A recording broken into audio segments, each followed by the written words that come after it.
potential for some of that stuff here? The guys you've gotten?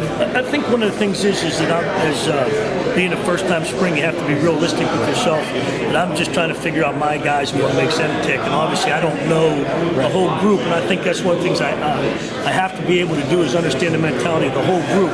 I think when you've been at a place, if you've been at a place a little bit longer, you can understand that, I don't know what everybody's capable of yet because I haven't been here for the recruiting phase. I don't know their background. I'm very fond of saying, hey, walk a day in that kid's shoe. Not his shoes, just his shoe. Yeah. To find out what he's all about. And so that's one of the things that I've got to do as we get through the spring. Right now, we're all just positioned, trying to get a hold of each other. But as we get older, as I get going further and further into this, I'll learn more and more about each young man. Yeah. And I think that's important if you're going to coach, to know their personalities and know the different things about them. Right now, I don't because I wasn't here for any of the recruiting. Exactly. Walk me through the process of, what happened when, they were trying to get you to come in. The decision process for you of how you decided to accept the job. Well, they last year it really started. They had talked to me a little bit last year, and Oliver told me, and I said, Oliver, I got some other things going right now. I'm really, I'm going to stick to that. This year, then, I got a call from Tony. And then, Tony and I see each other recruiting all the time. We've had a lot of fun over the years. And he asked me, a couple questions about some things when I come down and talk with Coach Holgerson, which I did. And then I met with Oliver Luck. Then I met with Coach Holgerson again, and got really excited about the opportunity that he presented me, and really it was something that, as I thought about it, I said, this is really a great chance. Right. Scheme-wise, we live in a world of hybrid defenses these days, okay? You come from a more traditional even front, through the years anyway. You've done some odd too. What's the biggest differences that you're seeing as a base hog front defense versus even front? It's interesting because you generalize what we did, but we were multiple fronts. We played a lot of multiple fronts. We slid from an even to an odd. We played odd. We were much more. One of the differences is a lot of things was based on for us was based on was it a run down, run to neutral, neutral, neutral to pass, pass. So we'd only played certain fronts in certain situations, but we were able to get into. We were versatile enough to get into, especially in 2006, we jumped a lot out of different and into different defenses, and so it's one of the things you've got to understand is with all these hybrids and different things everybody talks about is it all looks good. It's what can you teach your players? What can they understand? What can they know? And it's one of the harder things as a coach is to remember that we sit around all day and talk about this stuff. They don't. Yeah.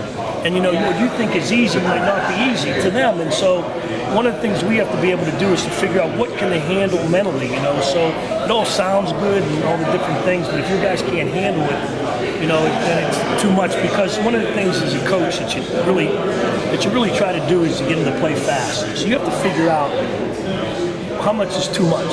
What is what? And I know it sounds trite, it's not. No. It really isn't. You just got to figure it out. You can only go as fast as your slowest learner. You have to understand the personalities. And that's one of the good things on this staff. You got 4 guys that are coordinated that can go to Tony and say, Tony, this is my guys just don't get. This is the one thing that's kind of screwing us up. So what you try to do is figure what you do well, what your defense does well, what the personality of your defense is, and then go from there. Because you never try to fit a square pole, into the round hole, because it's not going to fit. And so even though you like the odd or the even or what you like, it's the type of players that you have recruited that fit into it. And guess what else too? If it doesn't work there, when you have to adjust, then you adjust. And so we were always trying to be multiple enough that we weren't going to put ourselves into that position where we're just a 4-team, because we would play a 3, we would do different things. Well, it's interesting to hear you say that, and here's what I like to ask you. When you were at Penn State and you were looking at down and distance situations, and each kind of situation is unique. I might run an even here versus an odd there, or a combination.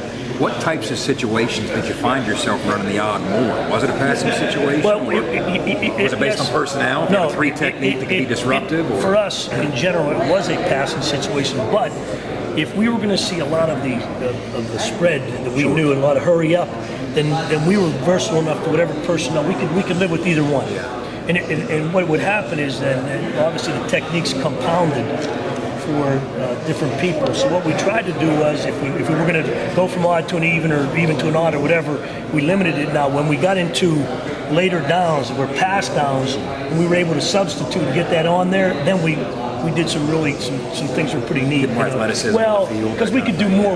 We had more moving parts. Yeah. And I think one of the beautiful things about this defense is we have a lot of moving parts, so we don't have to substitute. And that's what we were doing at Penn State. Late downs, we were substituting, putting in more moving parts.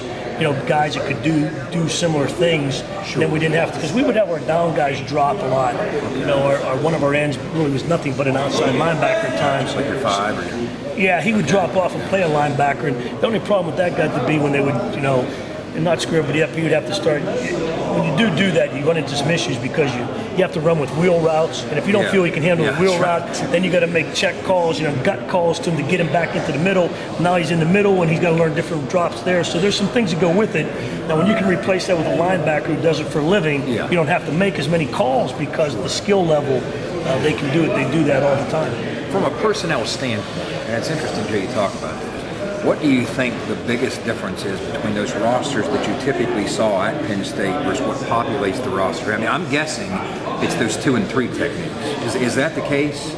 No, it's interesting. I haven't had a chance to I'm not dodging your question. You're still getting there. One of the things that's different is now is, I'm kind of focusing on the down linemen more. So I'm watching them. Sure. I think it's different when you coordinate as long as I did. Even though I coached the position too, I could give you a better general overview of everybody because I watched it. When I watch the film, I don't.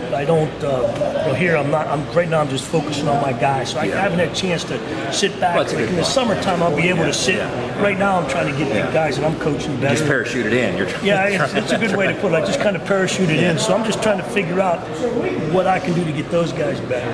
Okay. And then when I have a chance to sit down and we get going here in June and in the preseason, I can get a grasp Compare and contrast and take a look at the differences. Sure. So it's just like because it's still calling guys by numbers. So every day I try to learn a couple more kids' names. Sure. I try to. I do. I learned a new one today.